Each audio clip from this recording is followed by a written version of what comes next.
stato un videoclip totalmente realizzato in computer grafica. I protagonisti erano due personaggi, un femminile e uno maschile. Il problema maggiore è stato quello di realizzare dei personaggi che avessero un carattere. Il personaggio maschile che doveva essere un playboy, e mentre la ragazza doveva essere dolce e preoccuparsi un po' per lui. Dovevamo realizzare un video in pochissimo tempo. In un solo mese dovevamo fare 3 minuti di animazione. Abbiamo scelto Maya per la modellazione e per l'animazione.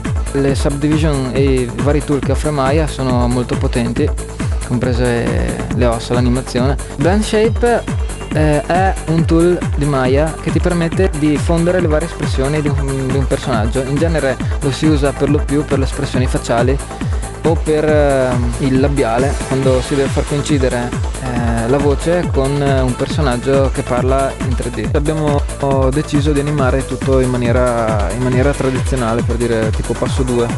Per il video del Subsonic abbiamo realizzato un flusso di spazzatura che esce da una televisione tenuta in braccio da una ragazza. L'abbiamo realizzata in Maya e con degli script creati ad hoc era possibile variare il flusso, l'intensità, la vorticosità della spazzatura in pochi attimi, e quindi avendo preview veloci ed efficaci.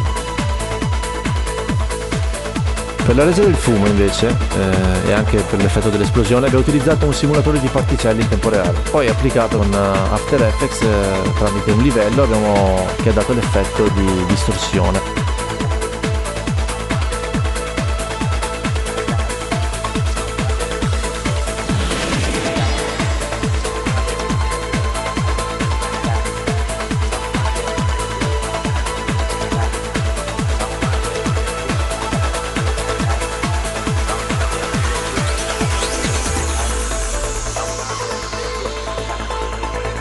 Mi piace tantissimo lavorare per Area G.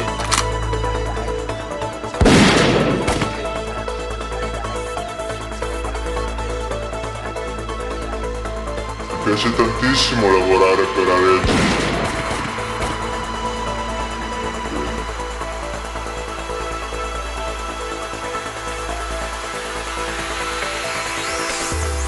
Guardate, per la pubblicità di Gardaland questa volta abbiamo utilizzato 3D Studio Max, in quanto ci serviva un preview veloce e che Maya non ci consentiva di avere, e poi visto che ce l'avevamo craccato si poteva... Ma che cazzo dico? Non lo so!